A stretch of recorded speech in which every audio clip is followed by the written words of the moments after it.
ॐ नमः सिद्धिभ्यः। ॐ नमः सिद्धिभ्यः। ॐ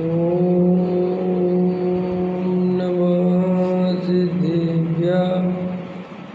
निर्मल ज्ञान परिठिया कम कलंक डहेबी। अपाल दौजेड़ परू के परमा पड़वे। धर्म बल का नाश कर हर प्राप्त कर। जो लीन निर्मल ध्यान में नम कर निकल संतप्य मानस।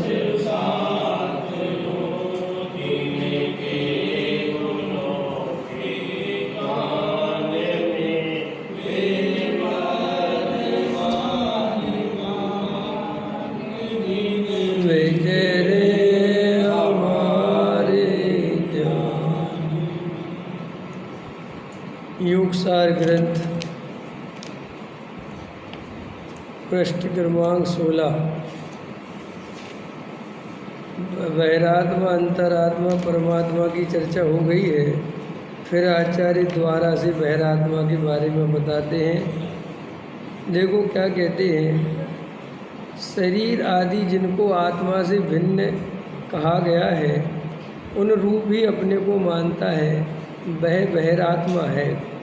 ऐसा जिनेंद्र देव ने कहा है कि वह बारंबार संसार में भ्रमण करता रहता है। यह आत्मा शुद्ध चैतन्य अखंड अभेद पदार्थ है।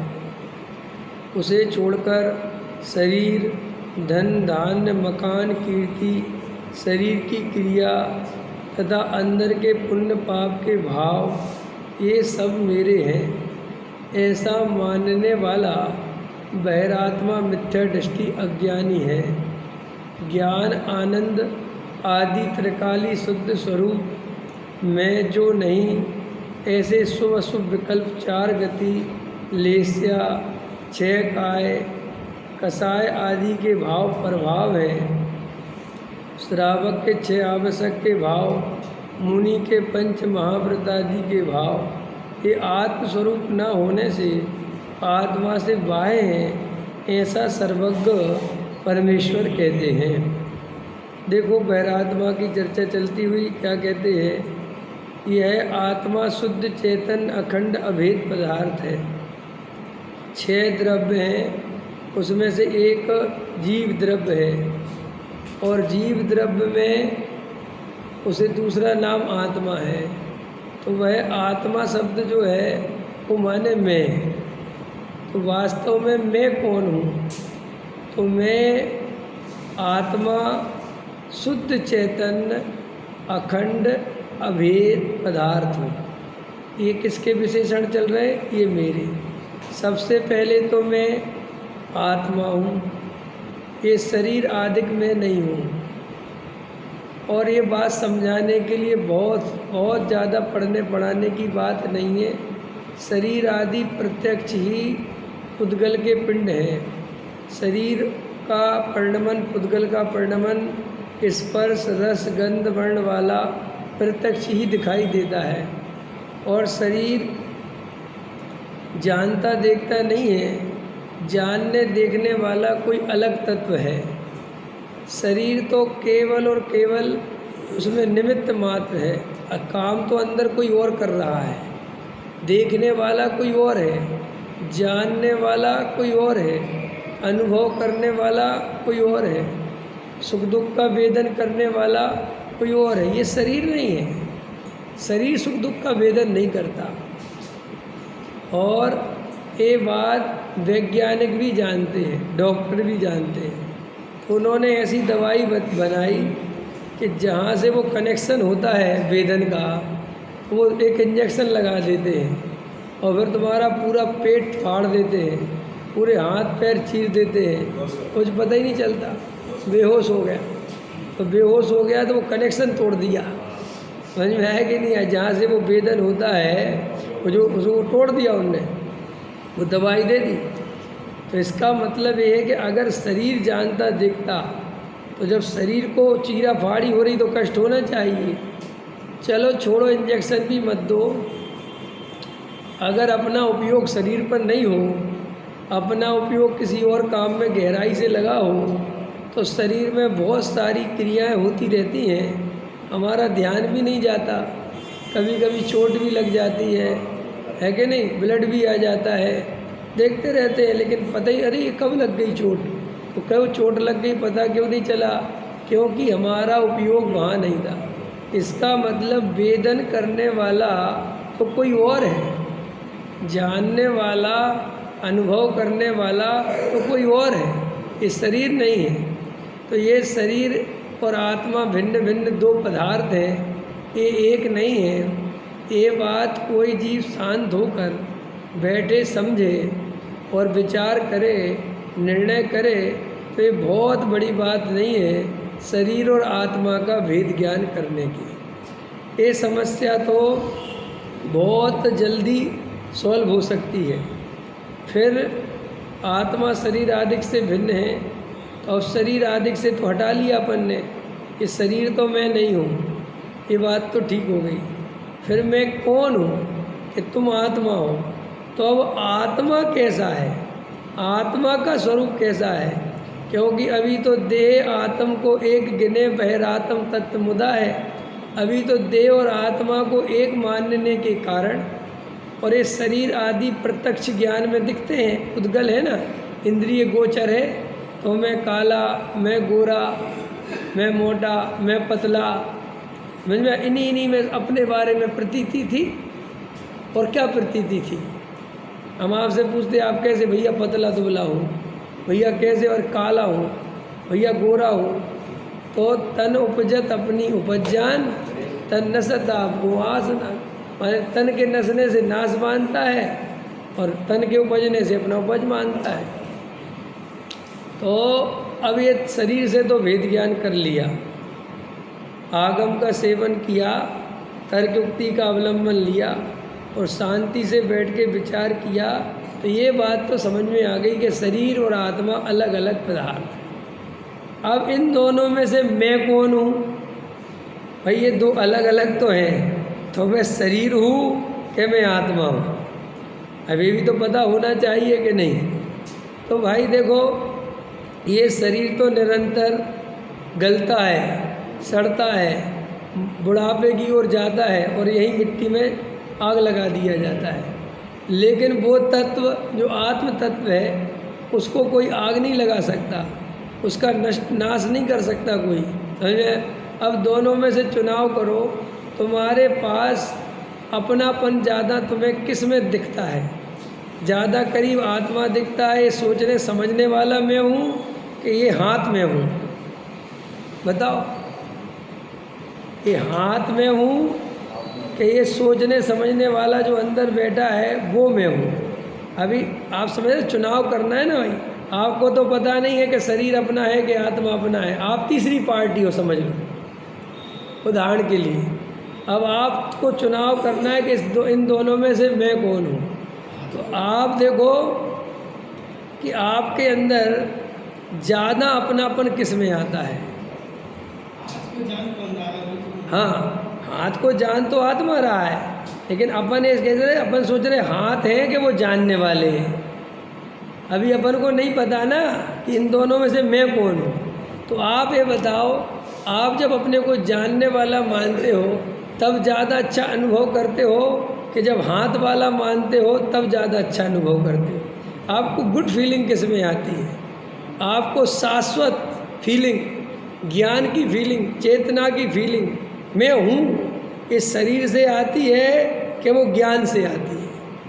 देखो, कोई निरपेक्ष होकर देखो, क्या मैं हाथ हूँ कि हाथ से कोई अलग जो सबको देख रहा है, जान रहा है, वो मैं हूँ? ये शरीर तो मेरे ही सामने बदलता जा रहा है, परिणमन हो रहा है इसमें, लेकिन अंदर में बैठा बैठा इसको जान रहा हूँ, तो मैं इनमें से कौन हूँ? अब ये चुनाव आपको करना है। अगर आप अपने को शरीर मानोगे, और ये चुनाव करना भी क्यों है, ये भी एक प्रश्न होना चाहिए। ये चुनाव इसलिए करना है कि इन दोनों में से एक मिटने वाला है और एक रहने वाला है, समझ में आया? और जो मिटने वाला है उसे तुम अपना मानोगे तो तुम भी मिटोगे, और मिटोगे तो बहुत अनंत दुख पैदा होगा, आकुलता होगी। और एक पदार्थ ऐसा है जो बिल्कुल नहीं मिटने वाला, जो शाश्वत है, अजर अमर तत्व है, जो जान देख रहा है। अब बोलो दोनों में से चुनाव करना तो किसको चुनना चाहिए? अजर अमर तत्व को अपना चुनना चाहिए, ये देह को अपना चुनना चाहिए? किसको अपना मानना चाहिए? आपको सोना और पीतल और बेंटेक्स दिया जाए तो तीनों में से किसके चुनोगे? सोने को चुनोगे। सोने को क्यों चुनोगे?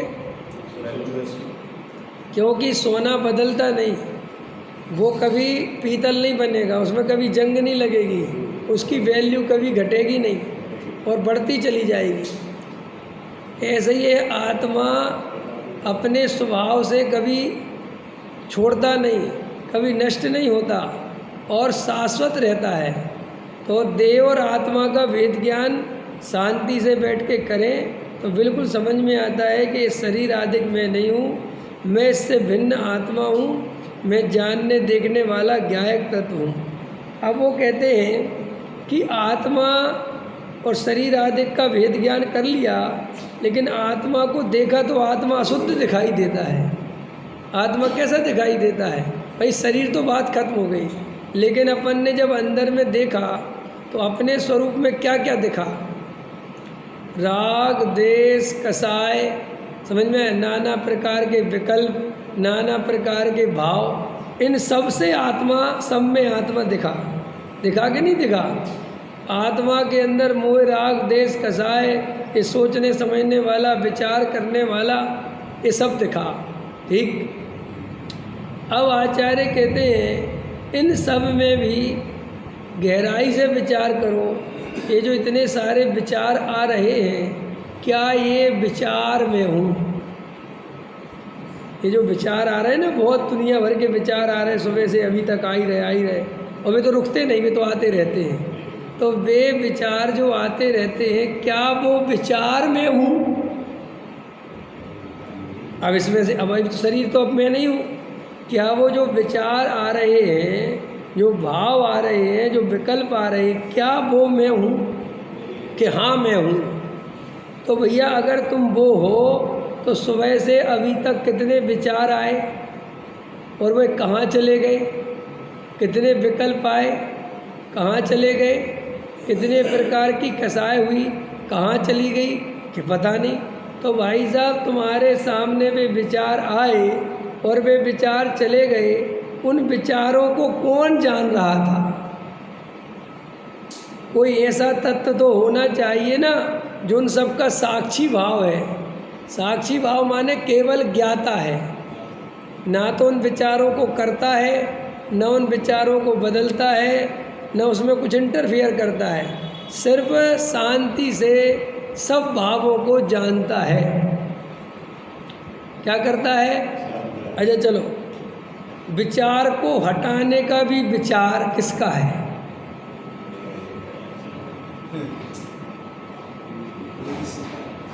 आत्मा का है। ये विचार हट जाए, ऐसा विचार भी किसका है? वो भी विचारों का ही विचार है, वो आत्मा नहीं है, वो भी एक विचार है और ये भी एक विचार है। समझ में आया कि नहीं आया? क्रोध कौन करता है? क्रोध का समाधान कौन कर देता है? वही कर देता है। क्या? क्रोध आया तो समाधान उसी ने कर दिया। क्रोध खराब थी। क्रोध आया एक समय का विकार, पर्याय, समाधान कर दिया। और फिर क्षमा भाव आया, वो भी एक समय का भाव, एक समय का, और उन दोनों को बराबरी से जाना, उसका नाम ज्ञायक भाव। वो जो एक रूप होके जानता है, जो भेद नहीं करता कि क्रोध बुरा है और क्षमा अच्छी है, ऐसा भेद करने वाली भी पर्याय है।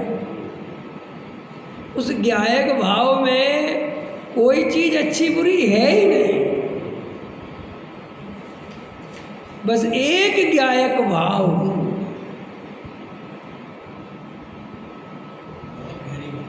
हाँ, ये पकड़ लो तुम लोग तो भी सब में दर्शन हो जाएगा।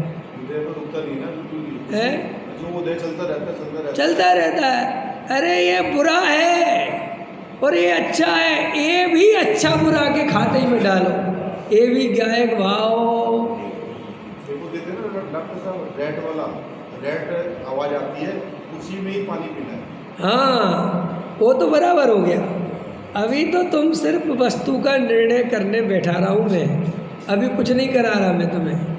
अभी सिर्फ तुम ये निर्णय करो कि मैं कौन हूँ।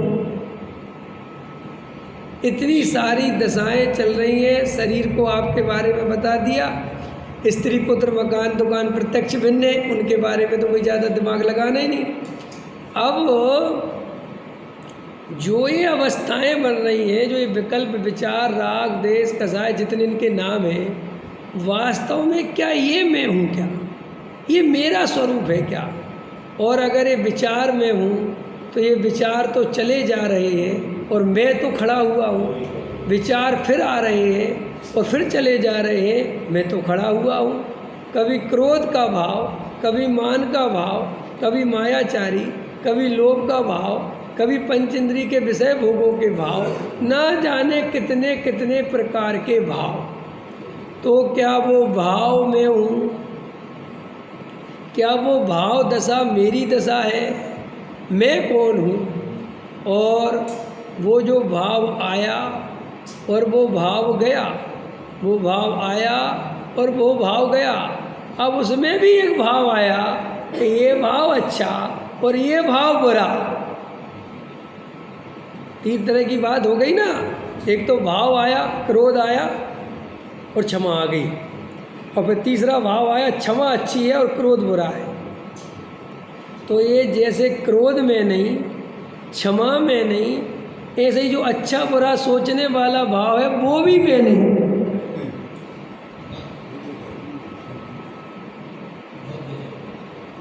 बस ये है, बस मैं तो एक ज्ञायक भाव हूँ। मेरे ज्ञायक भाव में अच्छे बुरे की कल्पना ही नहीं है, अच्छा बुरा कुछ है ही नहीं। फिर ज्ञायक भाव में क्या है? जो है सो है। ज्ञायक भाव कैसा है? जो है सो है, अभी भी है, बाद में भी है। बस वो मैं हूँ, बस जिसमें अच्छे बुरे का भेद ही नहीं डाला जा सकता, जिसमें कोई भी विचार प्रवेश ही नहीं करता, जिसमें कोई द्रव्य अच्छा बुरा होता ही नहीं। और जिन विकल्पों में, जिन विचारों में वो अच्छे बुरे की कल्पना होती है, वो ज्ञायक भाव में नहीं है। ज्ञायक भाव में तो बस ज्ञातापना है। क्या है? सिर्फ ज्ञातापना, सिर्फ जानता है।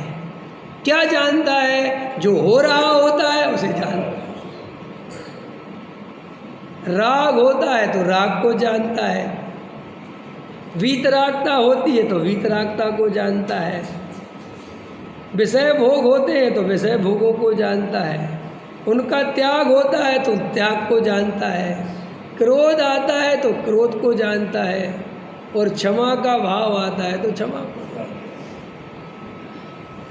है। णविहो दिया पमत्तो णपमत्तो जान गो दुजो भावो एवं बढ़ंती शुद्धम। वो कैसा है भगवान आत्मा? शुद्धता की शुद्ध कैसा है वो? कि भाई साहब उसमें दुनिया भर की प्रमत्त की पर्यायें पैदा हो रही हैं, उन्हें भी वैसे ही जानता है जैसे अप्रमत्त की दशा को जानता है। एक तरफ नरक जाने का परिणाम और एक तरफ नौवे ग्रेविक जाने का परिणाम और एक तरफ मोक्ष जाने का परिणाम। कितने परिणाम? समझ में आया? तीन तरह के परिणाम। कौन कौन से? नरक जाने का, स्वर्ग जाने का और मोक्ष जाने का। तीनों परिणामों का ज्ञाता मात्र जो है वो ज्ञायक है।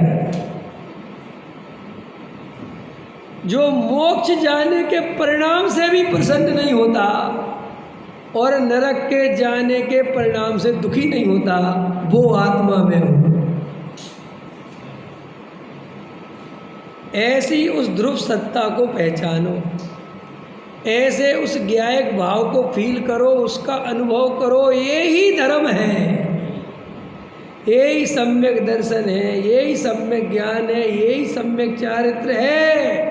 इसके अलावा कोई दूसरी चीज धर्म नहीं, सम्यक दर्शन नहीं, ज्ञान नहीं, चारित्र नहीं। भाई, दो तरह का चारित्र समझना, दो तरह की श्रद्धा समझना, दो तरह का ज्ञान समझना। ये क्या अर्थ हुआ कि सुनो, एक पर्याय वाली श्रद्धा है, एक ज्ञान वाली, एक पर्याय वाला ज्ञान है और एक पर्याय वाला चारित्र है। लेकिन ये पर्याय वाला ज्ञान, पर्याय वाला दर्शन और पर्याय वाला चारित्र आया कहाँ से? एक ज्ञायक भाव को स्वीकार करने से आया। जब श्रद्धा ने अहम एक को खलु शुद्धो, जब श्रद्धा ने, उस पर्याय ने उस ज्ञायक भाव को स्वीकार किया, उन विचारों को स्वीकार नहीं किया। मैं एक ज्ञायक भाव हूँ, इसका नाम है सम्यक दर्शन। और उस ज्ञायक भाव का ज्ञान, इसका नाम है सम्यक ज्ञान। और उस ज्ञायक रूप में ही स्थिर हो जाना, इसका नाम सम्यक चारित्र। तो पहले उस ज्ञायक भाव का निर्णय तो हो जाए कि वो है क्या चीज। आया समझ में रमेश जी? नहीं आई बात समझ में? क्रोध आया तो बुरा है, क्षमा का भाव आया तो अच्छा है। तो ये जो भाव आया अच्छे बुरे का, ये भी मैं नहीं हूँ, इसमें भी मुझे अहमपना नहीं करना। मेरा काम तो अच्छे बुरे से पार केवल जानना है। कैसा काम है मेरा? एक साक्षी भाव।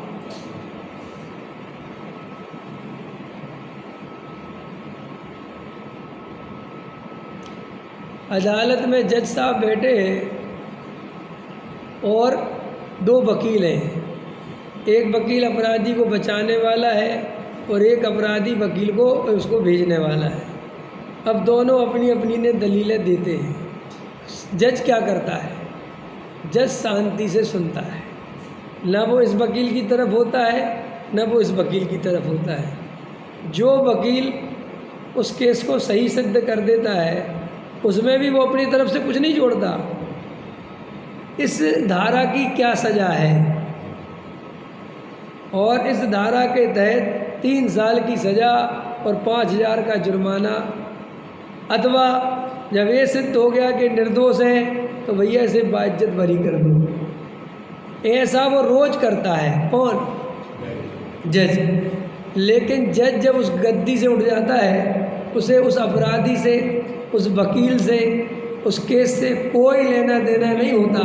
वो याद भी नहीं रखता कि मैंने कितनों को सजा दी, कितनों को माफ़ किया, क्योंकि उसका काम है ओनली जानना देखना।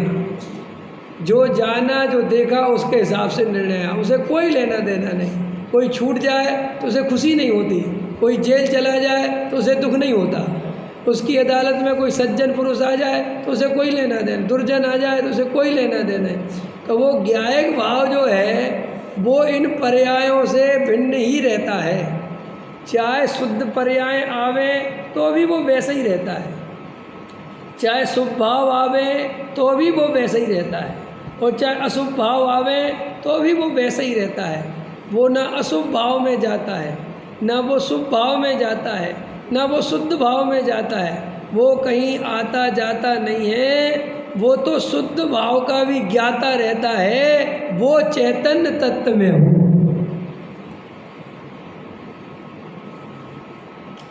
बस इस चैतन्य स्वभाव में, इस ज्ञायक स्वभाव में अहमपना करना, अपनापन करना, ये मैं हूँ, ऐसी प्रतीति करना, ऐसी अनुभूति करना, ये सम्यक दर्शन का सच्चा पुरुषार्थ है।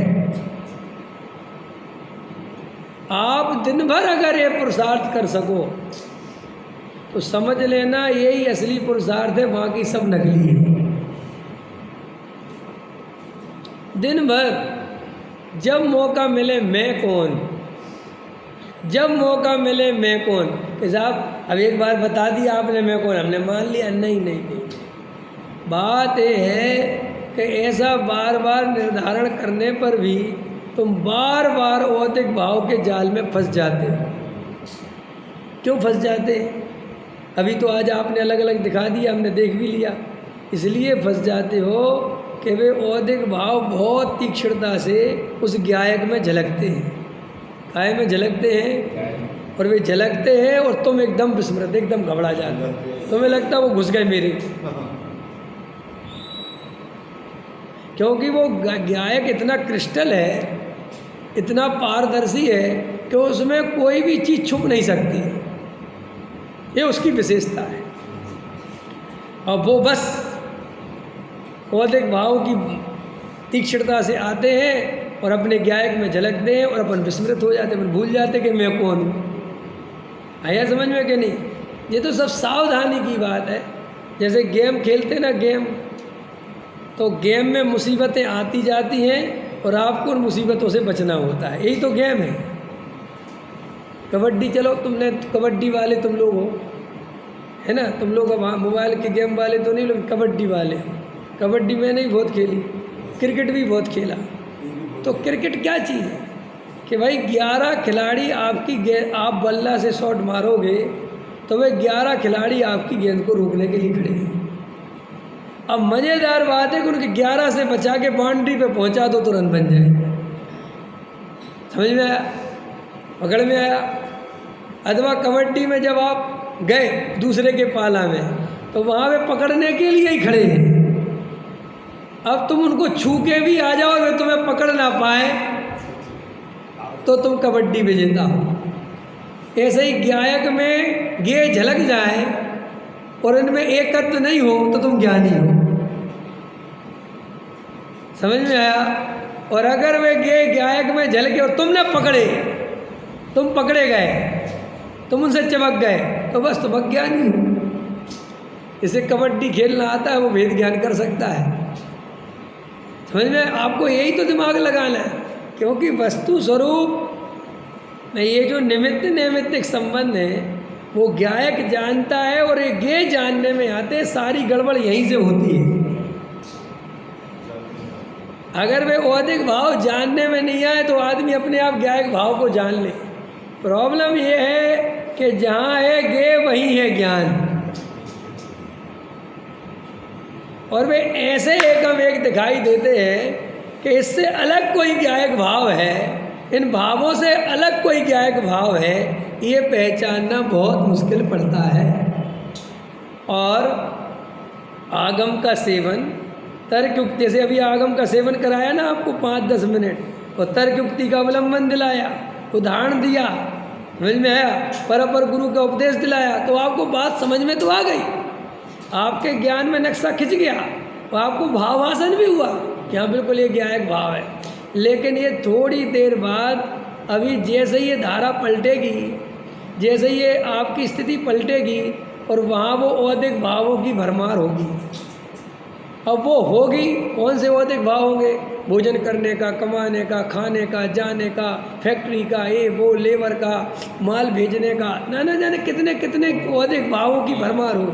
अब आचार्य कहते हैं कि बस औदिक भाव की भरमार हुई और इसने गायक भाव को तिरोभूत किया और एक गायक को भूला, क्योंकि वह औदिक भाव इतनी तेज़ी से आते हैं कि फिर इसको संभालना मुश्किल पड़ जाता है। और दुनिया में भी कैसा सिस्टम है कि तुम जितनी जितनी सीमाएं पार करते जाते हो, जितने जितने वो क्या टारगेट पार करते जाते हो, वो और तेज़ी से आने लगते हैं।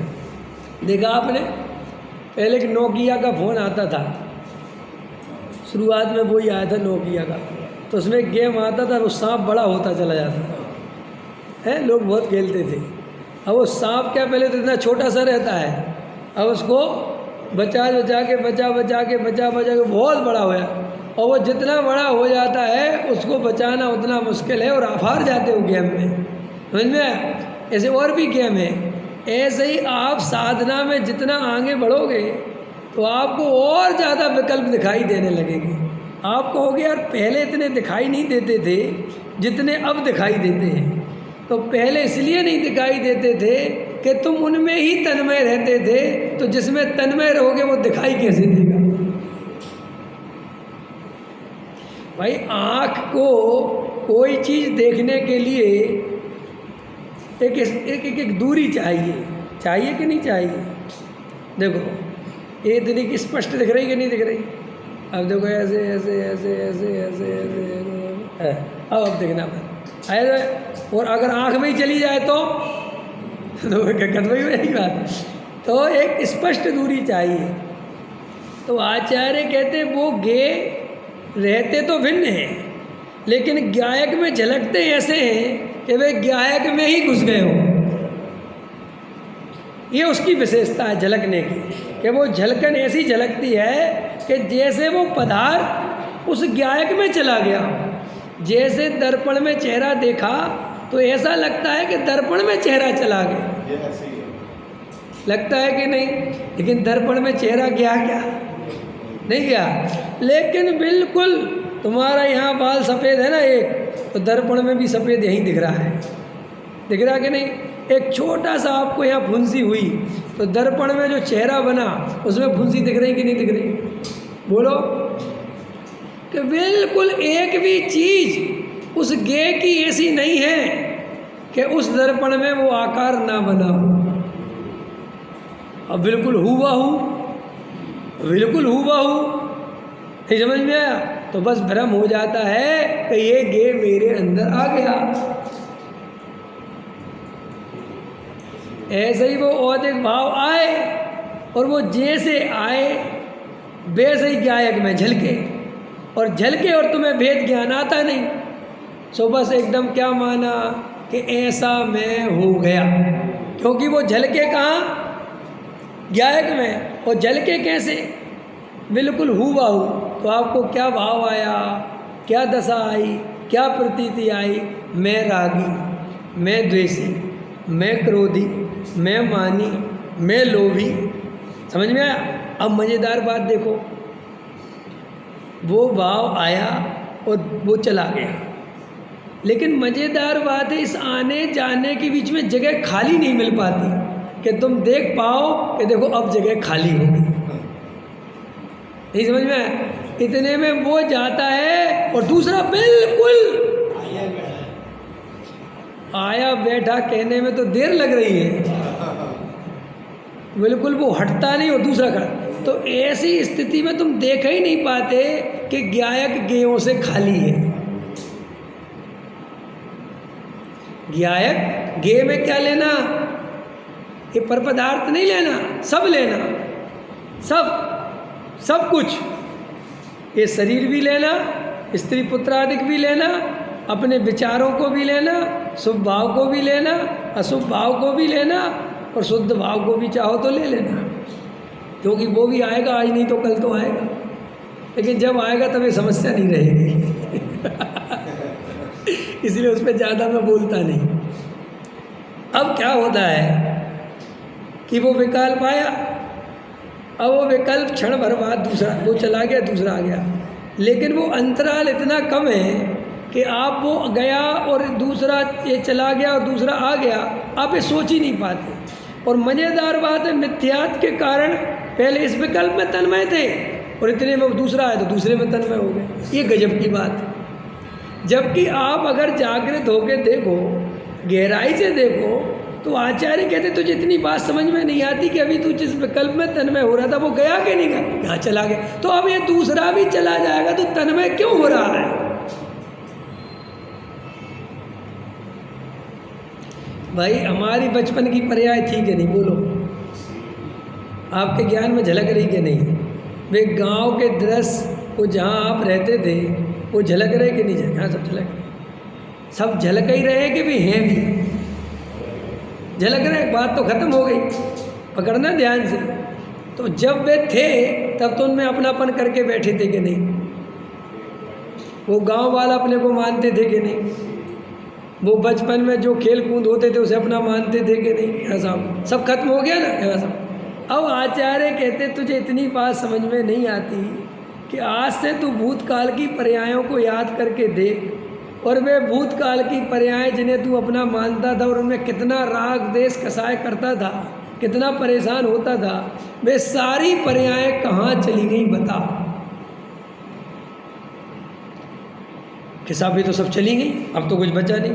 तो ऐसे ही आचार्य कहते तू वर्तमान में जागता क्यों नहीं है? तू वर्तमान में जिन पर्यायों में तन्मय हो रहा है ये वैसी ही पर्याय है जैसी भूतकाल की थी,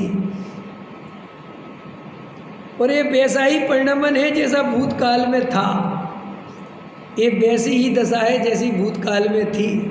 तो जब वो दशा नहीं रही, तेरे ही सामने पलट गई, तो ये जवानी, ये स्त्री पुत्र, ये मकान दुकान, ये भी पलट जाएंगे। ये सब ऐसे ही नहीं बना रहेगा। ये तेरा बेटा 20 साल का और तू 50 साल का नहीं बना रहेगा। अरविंद जी वो जो लिखा ना, बचपन खेल में खोया, जवानी नींद भर सोया। जवानी नींद भर नहीं सोया न, जवानी गधे जैसा बोझा ढोया। सोया फोया कहाँ? बोझा ढोया, बोझा ढोता रहा गधों की तरह। और वो कह रहे जवानी नींद भर सोया। काय का सोया? सोने तो मिला ही नहीं। लगे गधा मजूरी, लगे लगे लगे, और कमा और कमा और कमा है। हाँ, गधा बन के बोझा ढोया। और ढोया तो कैसा भी ढोया, एकत्व पूर्वक ढोया। मैं गधा, मैं ढोने वाला। मैं गधा, मैं ढोने वाला। मैं स्त्री, मुझे घर संभालना है। मैं पुरुष, मुझे पैसा कमाना है। मुझे घर की पूरी जिम्मेदारी रखनी है। मेरे ही ऊपर सब कुछ है। ऐसा गधा बन के उसमें एकत्व करके बैठा रहा। और मैं बेटे को सुखी कर दूंगा। मैं खुद रोटी नहीं खाऊंगा, बेटे को खिलाऊंगा। मैं खुद नहीं पहनूंगा, बेटे को पहनाऊंगा। मैं इसे पढ़ाऊंगा, इसे बढ़िया आदमी बनाऊंगा। और वो जब बढ़िया आदमी बन जाता है भाग्य से, तो ये बड़ा प्रसन्न होता है। बहुत अच्छा, मेरा बेटा है। फिर कुछ दिन बाद दुखी होता है कि तो कुछ काम का नहीं है। ये क्यों? कि वो तो अपने में चला गया, वो तो अमेरिका चला गया। अब बड़ा योग्य बनाया था तूने, अब रोता है बैठ के। रोता है कि नहीं रोता? बोलो देवेंद्र जी। ये बच्चे काम आते हैं, लगते हैं, आते हैं, आते। क्या काम आते हैं? सच बात बताओ, लोग ईमानदारी से बताओ, आपको बच्चे सुख कितना देते हैं और दुख कितना देते हैं? ये बताओ, रेसो बताओ, सच तो बताओ। सच बात बताएं। किसी से कह नहीं पाते, लेकिन सुख दुख तो कोई नहीं देता। हालांकि वे दुख भी नहीं देते, क्योंकि दुखी भी तू अपनी मान्यता से है और सुखी भी अपनी मान्यता से। वे क्या करेंगे? तूने माना उनको सुखी कर दूं, जबकि कोई किसी को सुखी। अच्छा, जो बाप अपने बेटे को सुखी करने की नहीं सोचता होगा, उसका बेटा तो कभी सुखी होता ही नहीं होगा। क्यों? मानते हो ये बात? क्या जो बाप अपने बेटे को पढ़ाने लिखाने की नहीं सोचता होगा, वो तो पढ़ता ही लिखता नहीं होगा। अब्राहम लिंकन, अमेरिका के राष्ट्रपति, पता है उसका बाप जूते सिलता था। समझ में आया? जूते ऐसे फुटपाथ पे बैठ के। तो उसके बाप ने सोचा होगा मेरा बेटा अमेरिका का राष्ट्रपति बन जाए, तभी बन गया वो। अरे उसके बाप को तो राष्ट्रपति क्या होता है ये भी पता नहीं होगा। क्या होता है, कैसे, क्या क्या, लेकिन कोई द्रव दूसरे द्रव का कर्ता धरता कहाँ है? तेरे सोचने से परब्रह्म परिणमन होता है क्या? अरे भाई ये मिथ्यात्व छोड़, ये मान्यता छोड़, ये पागलपन छोड़। कोई किसी को सुखी नहीं करता। तो आचार्य कहते जब वो भूतकाल की पर्याय नहीं रही तो ये वर्तमान पर्याय भी नहीं रहेगी। तो फिर रहेगा क्या नरेश जी? रहेगा क्या फिर? कि जो भूतकाल की पर्याय चली गई तो क्या रह गया? अरे भाई तुम्हारे सामने भूतकाल की गई ना, क्या चली? तो क्या बच गया? कि उन पर्यायों को जानने वाला बच गया। तो ऐसे ये पर्याय चली जाएंगी तो कौन बचेगा? वो जानने वाला बचेगा। तो फिर जो बचेगा उसे ही अपना क्यों ना माना जाए? जो नहीं बचेगा उसे अपना मान के दुख क्यों पैदा करना? 100 साल के बुढ़े से शादी करेगी और अगले दिन विधवा होएगी और रोएगी तो तेरे साथ रोने कौन आएगा? है ऐसे ही ये उत्पाद व्यय वाली पर्याय, ये क्षणिक पर्याय, इनमें अपनापन करेगा और वे अगले समय नष्ट हो जाएंगी और फिर रोने बैठेगा तो इसमें हम क्या करें?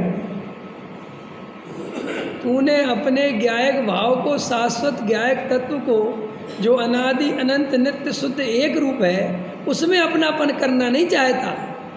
और ये पर्याय जो मलिन है, क्षणिक हैं, अस्थायी हैं, अनित्य हैं, इनमें एकत्व कर करके रोता रहता है। ऐसा हो गया, ये चला गया, मैंने इसे अपना माना था, इनने हमें धोखा दे दिया, ये बुरे हैं, ये अच्छे हैं, फिर जो अच्छा है वो बुरा है, फिर जो बुरा है वो अच्छा है।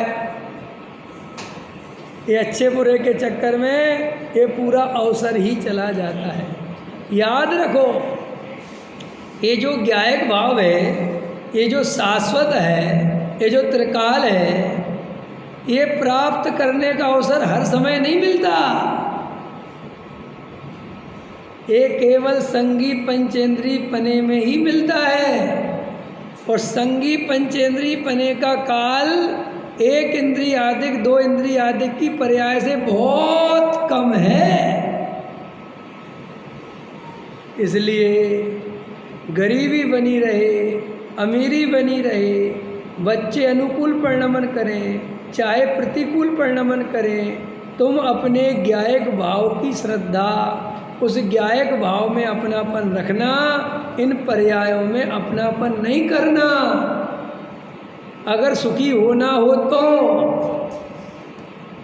तो ज्ञायक भाव समझ में आया तो इतनी सावधानी क्यों रखनी, निरंतर वेद ज्ञान क्यों करना, निरंतर पुरुषार्थ क्यों करना?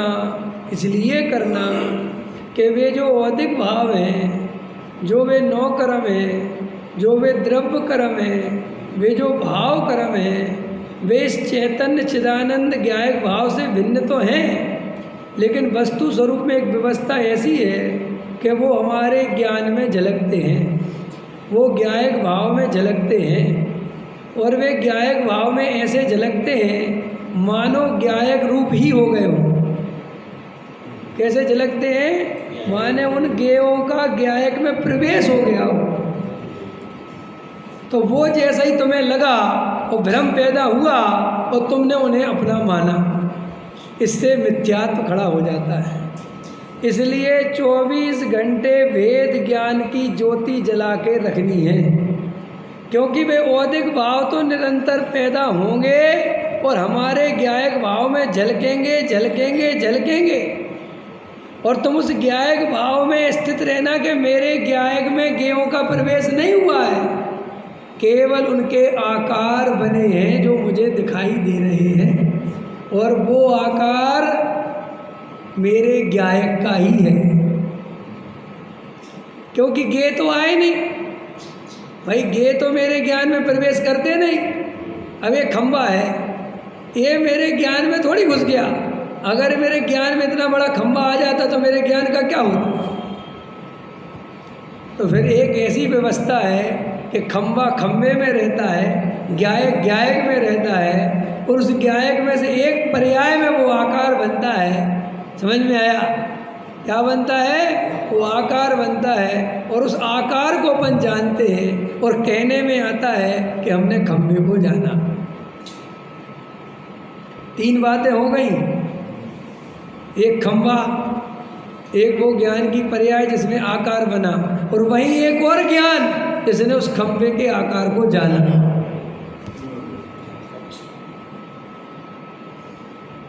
अब इन 3 में से फिर मैं कौन? वो आकार फाकार में नहीं, उस आकार को भी जिसने जाना, जो स्वयं निराकार रहा। क्योंकि अगर वो गायक पूरी तरह आकार रूप हो जाता तो जानता कौन? क्योंकि जानने वाला सबसे अलग रहना चाहिए तो ही जान सकता है। तभी तो साक्षी भाव प्रकट कहला, एक गायक भाव है। समझ में आया? तो गे झलके और गायक ने जाना, तो वे गे गायक में प्रवेश नहीं करते, और वे गेयों के आकार भी गायक नहीं है। ओहो, अब थोड़ा खतरनाक हो रहा है ना? होगा, कोई बात नहीं। वो गायक तो गायक है, वो गेयाकार भी नहीं होता, क्योंकि जो गेयाकार होता है वो बदलता रहता है। गे बदलते कि नहीं बदलते? अरे बोलो, अभी खंबा, अब घड़ी, अब पंखा, अब वो पंखा, अब वो, अब ये तो कितने गे बदल गए, लेकिन इन सबको जानने वाली धारा, तो वो गे भी मैं नहीं, उसका आकार भी मैं नहीं। ये गे तो मैं हूँ ही नहीं, ये तो बात ही खत्म हो गई। उसकी झलकन भी मैं नहीं। और बोलो, मैं तो उस झलकाने वाले का ज्ञाता हूँ। बोलो, वो जो झलकन है वो है तो गे का ही, वो ज्ञान का ही परिणमन, लेकिन वो अलग अलग आकारों में होने से भेद पड़ता है। क्या पड़ता है? और मुझे अनुभूति किसकी करनी? तो मैं अगर गेयों में भेद करूँगा तो मुझे अनुभूति किसकी होगी? गेयों की कि गायक की? आप पूज्य गुरुदेव श्री को जब ध्यान से सुनेंगे समझेंगे तो गुरुदेव श्री का अवेद अखंड शब्द बहुत फेमस है। कोई ऐसा नहीं कहते आत्मा का अनुभव करो, कोई अकेला शब्द नहीं, अवेद अखंड गायक भगवान आत्मा। तो अभेद विशेषण क्यों लगाते हैं, अखंड विशेषण क्यों लगाते हैं? क्योंकि आत्मा को अभेद देखे बिना आत्मा में से आनंद नहीं झरेगा। अगर आत्मा गेयों से भी खंड खंड करोगे तो भी आत्मा में आनंद नहीं झरेगा। गायक गेयों को तो अलग कर लिया, ये खंबा तो अलग है, स्त्री पुत्रादिक अलग है, लेकिन उसमें झलकने वाले गेयों पे नज़र रखोगे कि अब खंबा झलका, अब पत्नी झलकी, अब मकान झलका। ये खंबा मकान पत्नी तो मैं नहीं हूँ, लेकिन ये झलक रहे हैं। तो झलकने वाले में भी गेयों को देखोगे, वो गे लुप्तता रखोगे तो वहाँ भेद कल्पना चालू हो जाएगी, और भेदों में आनंद कभी नहीं आता।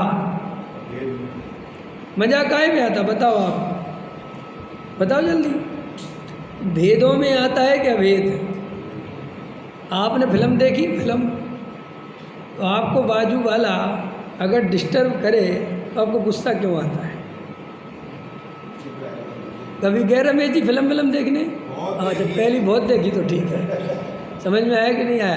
तो जैसे क्या होता है, अपन फिल्म देख रहे हैं और कोई 10 मिनट लेट आया, 5 मिनट लेट आया, तो वो उसको चैन नहीं पड़ती कि यार क्या क्या निकल गया।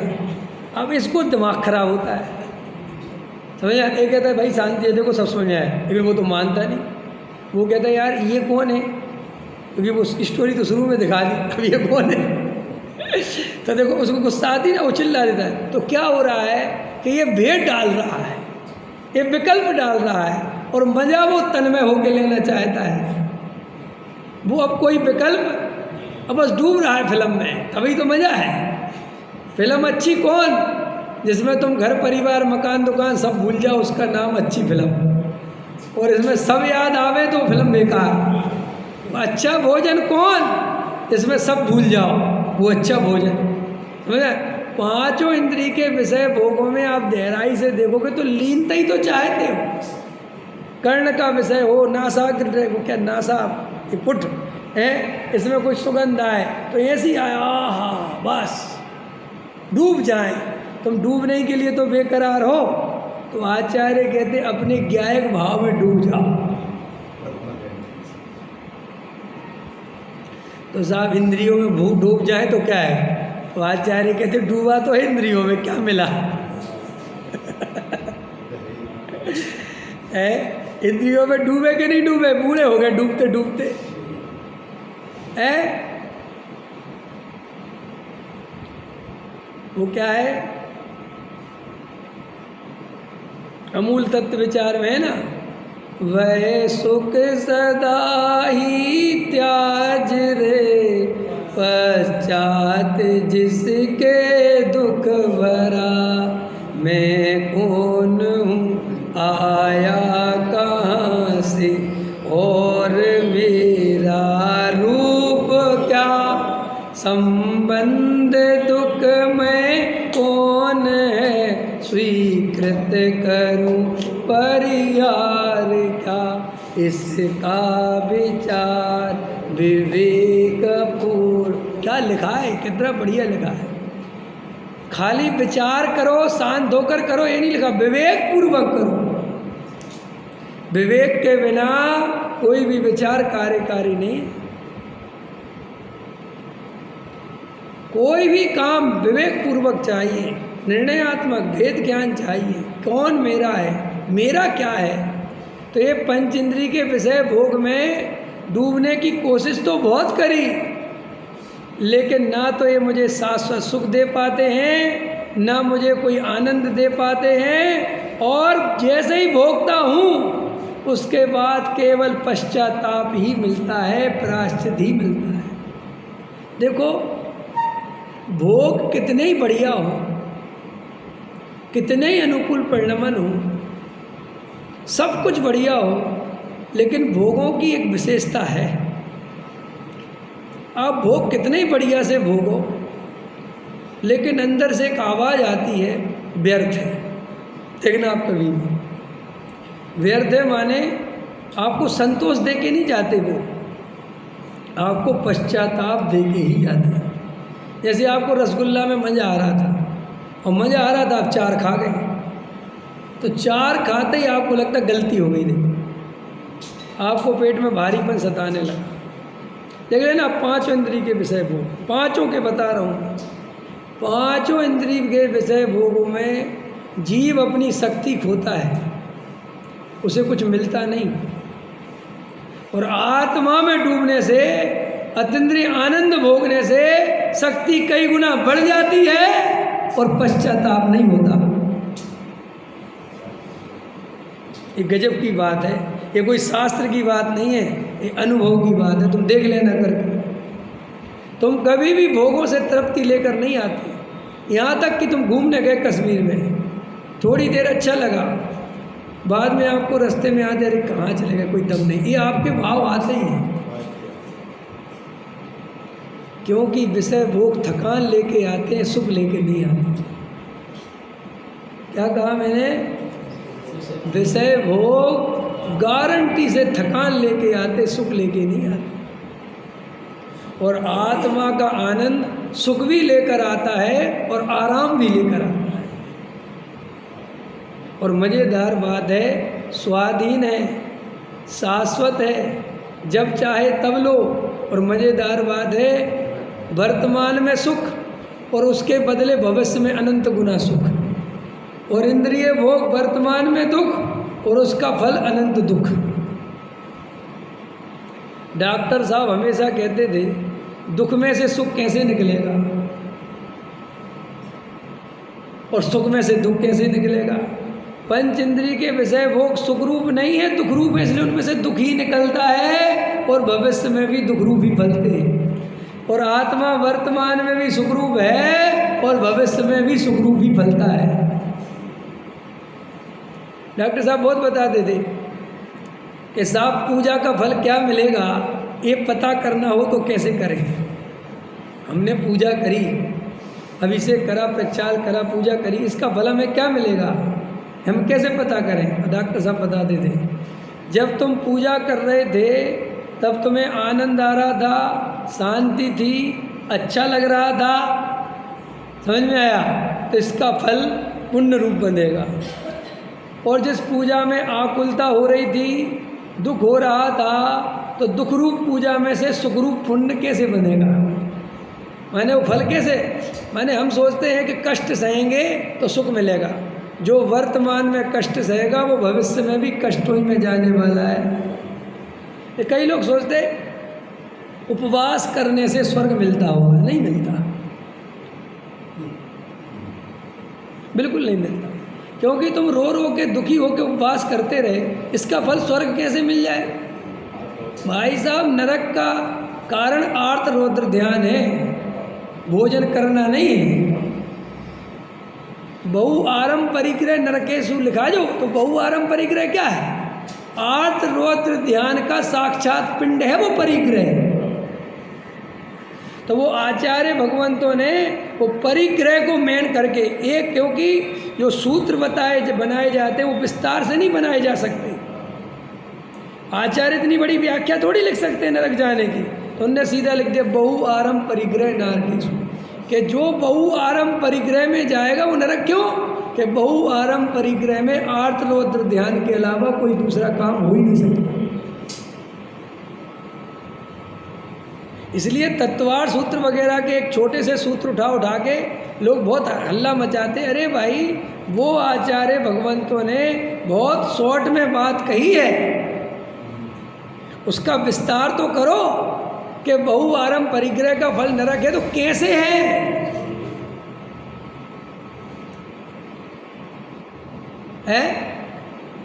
और शुभ का फल, शुभ का देवगति बताए, तो शुभ भाव क्या है, क्या है शुभ भाव, क्रियाकांड शुभ भाव नहीं है, क्रिया का कुछ भी फल नहीं भाई साहब, आप क्रिया के साथ जो भाव रहे उसका फल है। और सुनो, अभिप्राय मिथ्यात्व रहा उसका फल भी है। नहीं समझ में आया? तीन प्रकार से बातें समझो। द्रव्यलिंगी मुनि से समझाऊं या तुम लोगों से समझाऊं, किससे समझना चाहते? अपने से। देखो, तुमने पूजा पाठ करी, ठीक है, शुभ भाव हुआ शुभ भाव, और वो पूजा पाठ में जो क्रिया हुई, इस थाली का माल इसमें डाला, वो प्योर जड़ की क्रिया है। उस थाली का इस थाली में डालने से 1 रुपये का ना पुण्य ना पाप कुछ नहीं हुआ, वो प्योर जड़ की क्रिया, बिल्कुल प्योर है। अरे बादाम तुम चांदी के चढ़ा दो, बेसब बेकार की बात है। समझ में आया कि नहीं आया? उस जड़ की क्रिया से तो कुछ पुण्य पाप बंधा नहीं। अब सुनो ध्यान से, तुम यहाँ बादाम चढ़ा रहे और तुम्हारा परिणाम दुकान में लगा हुआ है, वो बादाम बड़े बड़े चढ़ा रहे। मैं तो कह रहा हूँ चांदी के चढ़ा रहे, चांदी के चढ़वाने, कोटिंग करवा ली चांदी की, वो LIC पे करवा लेते ना, हैं चांदी की, चांदी। सुनो तो सुनो रवि जी, अब चांदी के चढ़ा रहा और मन में आ रहा यार चांदी तो 1 लाख रुपए पार कर गई, चढ़ा दो भैया, अब चढ़ा दो दूल। समझ में? अब नियम ले रखा ना चांदी चढ़ाने का, तब तो 10 रुपये किलो, 10,000 रुपये किलो थी, सो ले आया। अब भैया 1 लाख किलो हो गई, सब जोर पड़ता चढ़ाने में, लेकिन नियम ले रखा है, चढ़ा देता है। अब सुनो, इसका फल केवल और केवल पाप है, क्योंकि वो परिणाम तो उसका बिल्कुल बिल्कुल अन्यथा हो गया। देवशास्त्र गुरु के प्रति भाव रही कहाँ? वो तो चांदी की महिमा आ गई, सोने की महिमा आ गई। वो चांदी और सोने की महिमा ही तो परिग्रह की महिमा है, और परिग्रह की महिमा ही तो नरक का फल है। और क्या, तो वो पूजा कहाँ ले जाएगी? भाई परिग्रह ही तो हो गया ना, परिग्रह की महिमा, दुकान की महिमा, स्त्री की, मकान, तो ये सब परिग्रह के भेद है ना 10। तो वो पूजा में जो क्रिया कांड हुआ उससे तो कुछ हुआ ही नहीं, समझ लो अच्छे से बात। अब जो शुभ भाव भी पुण्य भी बंधेगा, वो जो पूजा के प्रति अगर सही भाव है, शुभ भाव है, देवशास्त्र गुरु की महिमा है तो पुण्य बंधेगा। और मैं पुण्य बंधवा देता हूँ, बंध भी गया। लेकिन अभिप्राय में पुण्य में उपादेय बुद्धि थी, पूजा पाठ में धर्म बुद्धि थी, सुनो सुनो ध्यान से, और वो जड़ की क्रिया में कर्तव्य बुद्धि थी। तो इसका फल आएगा कि नहीं? भाई शुभ का तो आ गया, स्वर्ग पहुंच गए, लेकिन वो जो साथ में मिथ्यात्व था वो कहाँ जाएगा? वो भी तो कहीं ना कहीं अपना काम कर रहा होगा, वो निगोद लेके जाएगा। मिथ्यात्व छोड़ता नहीं है, मैं शुभ भाव करूंगा, मैं शुभ भाव करूंगा, तो चला जा स्वर्ग। लेकिन साथ में याद रख, जो मिथ्यात्व बन रहा है वो जब अपना नज़ारा दिखाएगा तब दिन में तारे नजर आएंगे तेरे को। ये मिथ्यात्व बैरी का अंश भी बड़ा है, इसलिए पूजा कम कर लेना, लेकिन मिथ्यात्व का सेवन मत करना किसी कीमत पे। टोडामल जी साहब ने लिखा है कि वो ईमानदारी से क्रियाकांड पालता है वो, और शुभ भाव करता है, तभी तो नौवे ग्रेविक जाता है। ये लिखा है टोडामल जी ने, पढ़ लेना। कुल अपेक्षा और धर्म वो परीक्षा रहित आज्ञानुसारी पढ़ा रहा हूँ ना बच्चों को, उसमें आ रहा है, उसमें लिखा है कि नौवे ग्रेविक जावे तो शुभ भाव के बिना कैसे जावे? समझ में आया कि नहीं? क्रिया का अन्यथा पना हो तो कैसे जावे? अतिचार लगावे, दोष लगावे तो कैसे जावे? पाप भाव रखे तो कैसे जावे? फिर भी लिखा ऐसा होने पर भी कालांतर में निगोद चला जाता है। तो कैसे चला गया? कैसे चला गया? वो मिथ्यात्व के कारण चला गया। इसलिए जिन जीवों को ये शुभ भाव करके संसार से बचने की उम्मीद है, दुखों से बचने की उम्मीद लगा रखी है, वो उम्मीद एकदम झूठी है। अगर हमने मिथ्यात्व का नाश नहीं किया तो हमें निगोद जाना ही पड़ेगा। ये शुभ भाव निगोद से नहीं बचा पाएगा। एक कुछ देर की साता है, फिर असाता ही असाता है। भाई ये हमारा जो वर्तमान काल चल रहा है, तो आचार्यों ने इसको समझाने के लिए क्या उदाहरण दिया कि जंगल में आग लगी है और जिस पेड़ पे तू बैठा है उसमें कुछ देर के लिए नहीं लगी है। ऐसे ही अभी अपनी की जवानी, ये अनुकूलता, ये शरीर थोड़ा अपने अनुसार हो रहा है, क्रिया फ्रिया कर लेते हैं। आचार्य कहते कुछ दिन की बात है, बस वो धीरे धीरे सरसर करके या तो ये पर्याय बदल जाएगी या बुढ़ापा आ जाएगा और बिल्कुल पराश्रय होने वाली स्थिति में पहुंच जाएगा। इसलिए तू मिथ्यात्व के नाश का उपाय कर, रात दिन भेद ज्ञान कर, एक ज्ञायक भाव की प्रतीति कर, एक आत्मानुभव का पुरुषार्थ कर, वहाँ की सब झंझटें दिमाग हटा दे। क्योंकि ये शुभ भाव, ये अशुभ भाव, ये सब संसार के कारण है, इनसे मुक्ति होने वाली नहीं है। एक त्रिकाल ज्ञायक भाव को दृष्टि में ले, उसका अनुभव कर, उसका वेदन कर, उसकी प्रतीति कर, उसकी अनुभूति कर। यही मुक्ति का मार्ग है, यही सुखी होने का उपाय है, यही सच्चा मोक्ष मार्ग है। अपन ऐसा मोक्ष मार्ग प्रकट करें। इसी मंगल भावना के साथ यही बात पूरी करता हूँ।